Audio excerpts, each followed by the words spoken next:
Hello and welcome back to another DF Retro Play. We're going to try something here. We're in the same room this time. We are indeed. It is on camera. It has been proven.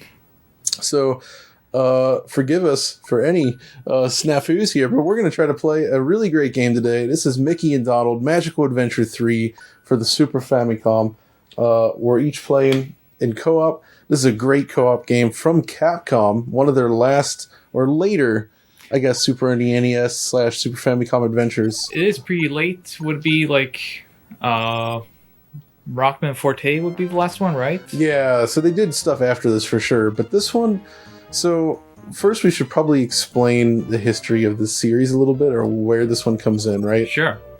So, of course, you remember Magical Quest starring Mickey Mouse. I think that was pretty close to launch, no? I think that may have been 92? Yeah, I think... But it's a very early Super NES game. It was actually quite a hit in North America and I guess in Europe and basically everywhere. Huge in Europe. And the idea is it's a 2D platform game where you played as Mickey, and he has a series of different suits that he can use for power-ups, but also has the ability to jump on stuff and stun it and then grab it. Yeah, as like you can a Ristar kind of mechanic, it's a lot right? like Ristar, but before that.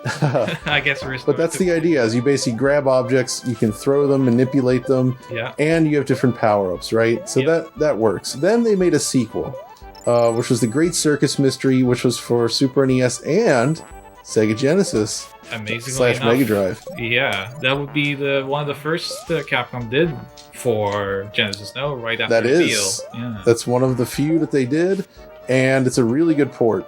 But despite the success that Capcom had, and maybe this is down to release date timing, they made this third game here, and it never came out in the West on its original platform.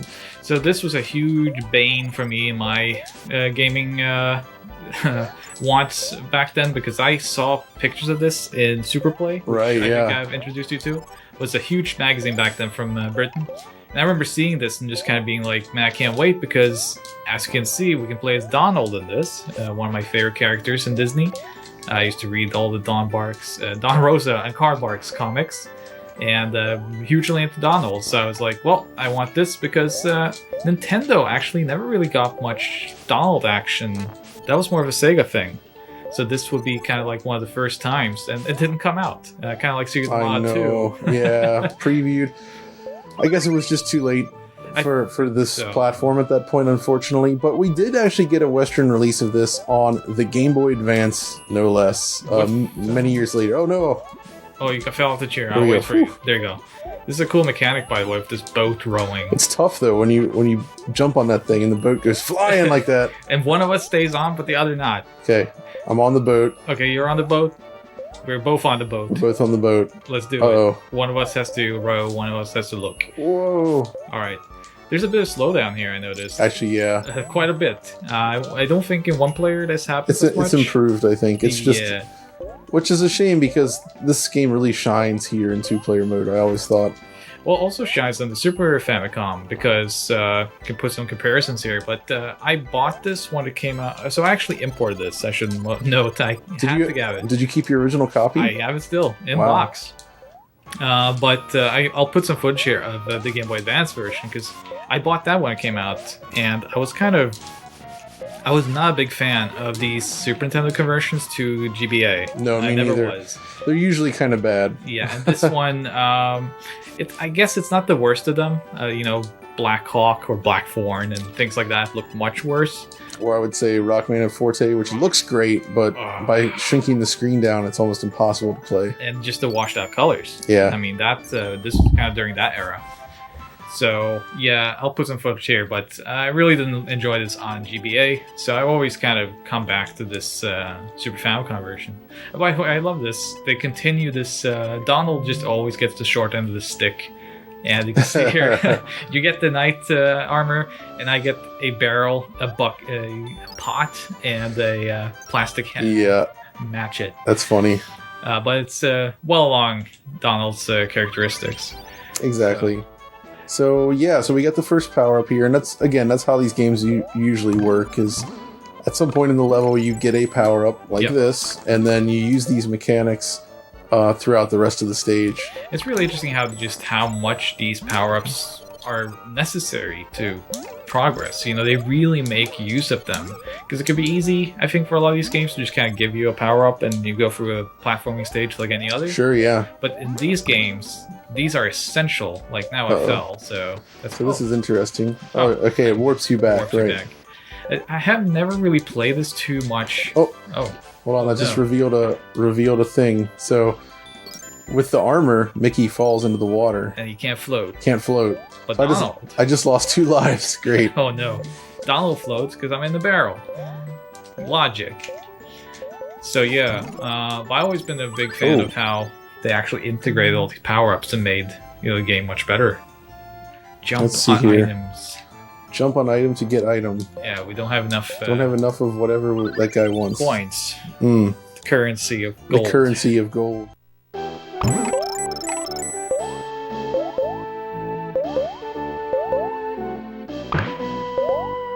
Was another game on the Sega Genesis where you also play as Mickey and Donald. That's right. World of Illusion. World of Illusion. Which I think most people have much more nostalgia for because it was released worldwide, obviously. Yeah. But I never really liked that as much as this. No, I don't like it as much, but I still think it's a good game. I think what's more interesting about World of Illusion, I love the Illusion series, no problem, but I like how the co-op sequences in that game kind of opens new paths, which I think is interesting. But the gameplay, the controls are kind of floaty in that. Yeah, Sega it doesn't play great. I think the Castle Illusion is better. Yes, it's much better, especially the Sega Master System version of that. Oh yeah. Which also Sega Master System got a lot of good Donald games. I think you got them on Game Gear though. The Lucky Dime Caper, and by the way, Trouble. This is a cool boss in that it does use the Mode 7 feature. Oh yeah. Well, which that could have actually, I would have been curious to see what they did on if they tried to do a Genesis Mega Drive port of this. Yeah, that would have been interesting, huh? I guess they couldn't do it the same way. So no. I'm guessing this boss would have been more static. Like it wouldn't. Well, they can do rotation stuff as we've seen in like treasure games, right? Sure, so sure. There's ways I'm sure they could. I don't know if Capcom would have done it. Yeah, I was That's the say, problem. They didn't do great work, but the Circus Mystery is actually very good. It's very comparable to Super Nintendo. It is. It's close. It's close. Yeah, I would say. You just got this, didn't you? Not too long ago. Oh yeah. So this game, actually, I first played this. I played through it this year earlier, but I got this a couple of years ago after you recommended it because I did not own it, but I have a box copy as well.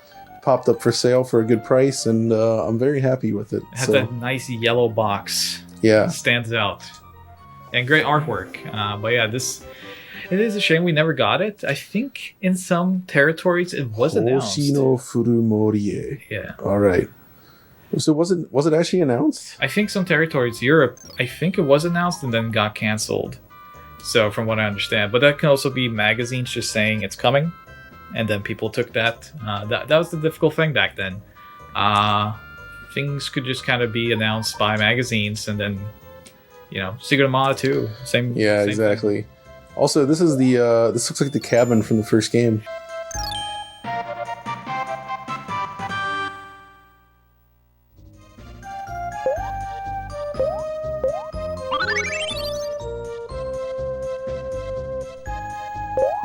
So yeah, this is so we've already got the next power up, right? Yeah. And the thing is if you hit the R button, you notice I actually still have all the power ups. If you look in the upper left hand corner, you can cycle them. So this one is specifically for the forest stage. You basically hold the action button and you can climb the trees. Now, John, is this the first case of Donald. twerking in a video game? Possibly.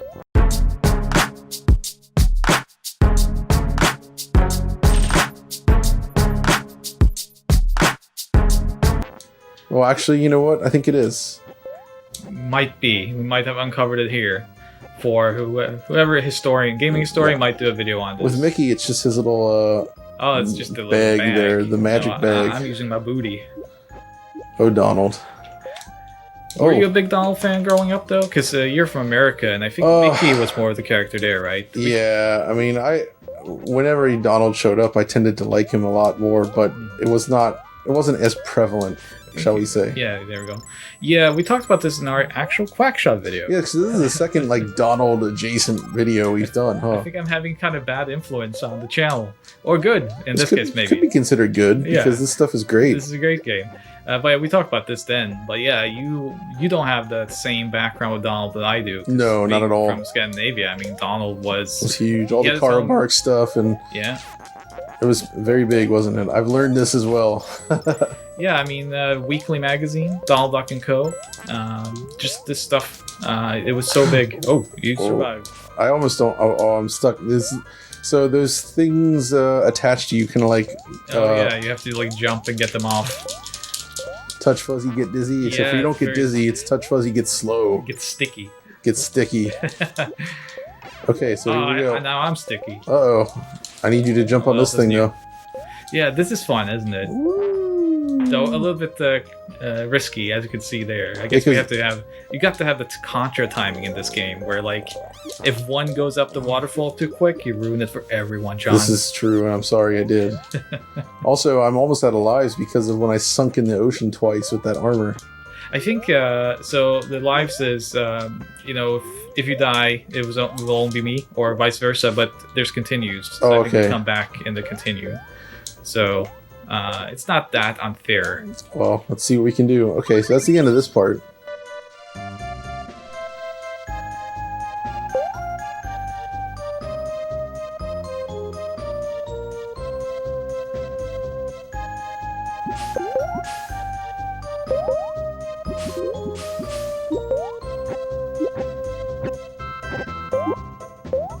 Because, like, yeah, the Magical Quest was sort of Capcom's first Disney game on Super Nintendo, and they had a long string of successful ones on NES.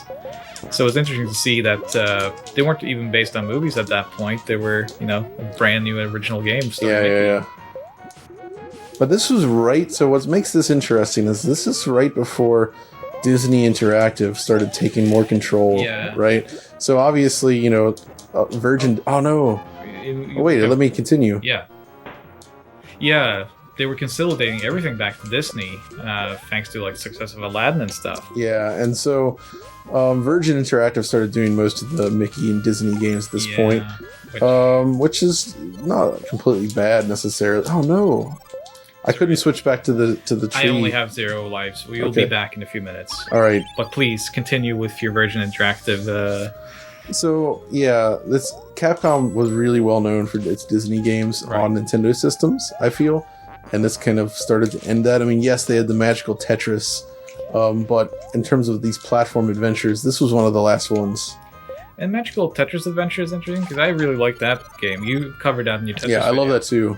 And that uses very similar sprites to this game. I mean, that was the same with the same artists on that. Actually, it is interesting though to consider that while they didn't make many more of these, they did. We talked about the GBA ports, right? So obviously they had somehow got the license back to release this. Well, Disney has always kind of been fairly good at coming back to their previous video games. I feel, at least now, you have like those Aladdin / Loin King collections. The Loin King. Which was just updated. I don't know if you heard that, but they updated it with the Super Nintendo version of Aladdin. Yeah, that's awesome. The better Aladdin. It is. Isn't it, John? I agree. Yeah, good. So, another interesting thing, though, that I think people might not realize is the musician, the composer for this game, huh? Yeah, because the music, as we've heard a little bit about beneath our talking here, is actually Yoko Shimomura, who would go on to do, for example, Kingdom Hearts. What were you supposed to do here? So maybe climb this tree. Oh. Using our power-ups. So Yoko Shimomura did the music here. Did Street Fighter, would go on to do Kingdom Hearts. Yeah. But she'd also done Capcom Disney before, because she did that Adventures in the Magic Kingdom on NES, where he plays the little boy going through the Magic Kingdom. Not a great game, but good music. Yeah. But it just kind of shows you, Shimomura has always had a little bit of Disney in her career, huh? Yeah, exactly. But this is among her best work in the 16-bit genre. I definitely... Yeah, it's really good. I agree. Oh, no. Yeah, well, why didn't you connect there? See, that is a little... Oh, wait. I have an idea. Okay. Let's see if you're... Does it work? Oh, it does work. Glorious genius. So you have to pull that. You can't break that. Uh-huh. So you have to use the tree power.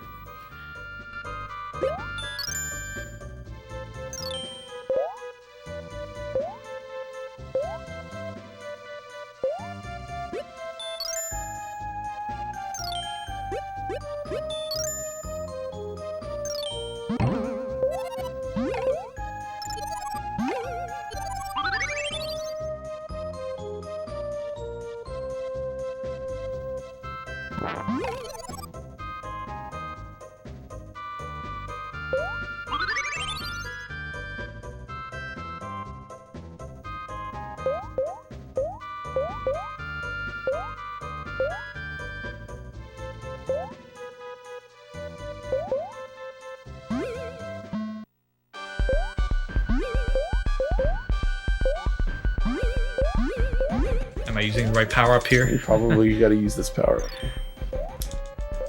So yeah, I don't think either of us. You played this a while ago. I haven't played this in many years. Yeah, it's been a little bit. So Earlier this year, I played through all of them. yeah. Oh, look at this! I can actually. Oh, aha! I get it. Ah, cheapness.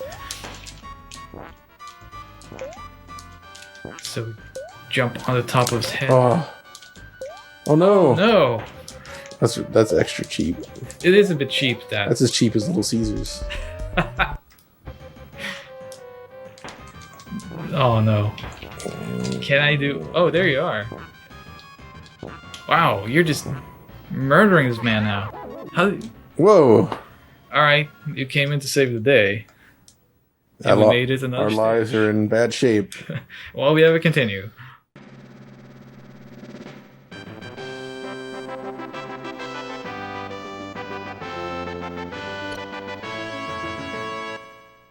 What is your favorite power-up in these games, though? Since you played it recently. I liked the firefighter. Oh man, that's my favorite. That one's just a cool power-up, and it feels fun to use. And the stage design that makes use of it was really cool. I think firefighting in video games is just like an underutilized thing. You know, it's so much fun to like take out fires. Well, we're going to the desert? Yes, the next stage would be the sandy. Yeah. There you go. So we get a new power-up now. Let's just skip through. Yeah. Oh yeah, look at that. I love his art design. I love the layering of backgrounds. What a beautiful game. You also see like some animation detail with Donald getting angry if he gets hit, whereas I think Mickey just kind of gets stunned. Yeah, Mickey's not allowed to get angry. That's the thing. That's probably a real like Disney thing, isn't it? I suspect yes. There is that interesting one which they really struggled with. You remember Epic Mickey?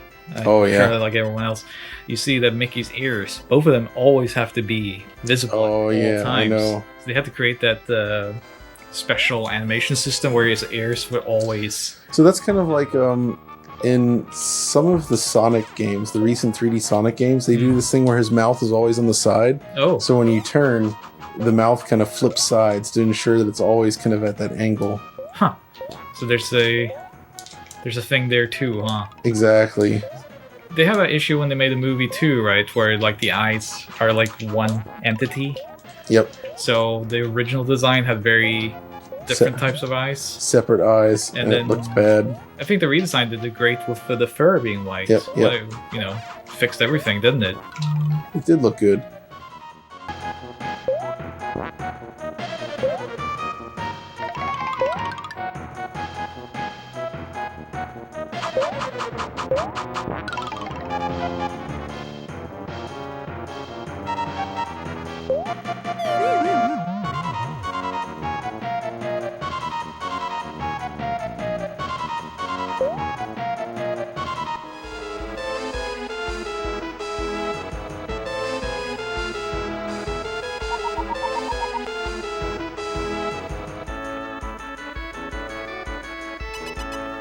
I do think this is the best of the Magical Quest games, even though most people probably haven't played it due to it not being released outside Japan. Yeah. So there was that other Mickey game as well at this time. It was a little bit earlier. It was like some kind of Tokyo Disneyland game park thing. Oh yeah, what was that? Yeah, it's a different company that made it. So Disney's licensing was more lenient in Japan. Oh yeah, this one. He's the magician. Yeah, and it has those interesting particle effects. You see that? Yeah, I like it. It's very smooth, actually. Yeah. So I'm noticing that there is less slowdown now that you're one player. Yeah, I know. It does save the day. Do you then, being the John Lemon that you are, do you recommend playing this in one player? No, I mean, even with the slowdown, it's very fun in two-player. And back then, I think they generally design games with that in mind a lot more. Yeah. Especially as platformers. Absolutely. So it's not the same as saying, modern days have slowdown. Ah, yes, this as well. Bit of a Yoshi's Island feel of that. When you kind of build the flower in the... Oh, game over. Game over, yeah. There we go. Well, I think this is probably a good place to call it for this one. Yeah, it was a lot of fun going back to. Yeah, I hope people enjoyed seeing this one. And if you've never played it, I definitely recommend it. It's a very fun game. Beautiful game. Super NES or Super Famicom, I suppose. Check it out. I think there is a fan translation, I think, for this. So if you have an EverDrive or something, check it out. Yeah, excellent. So that's going to do it from us, though. So thanks for watching.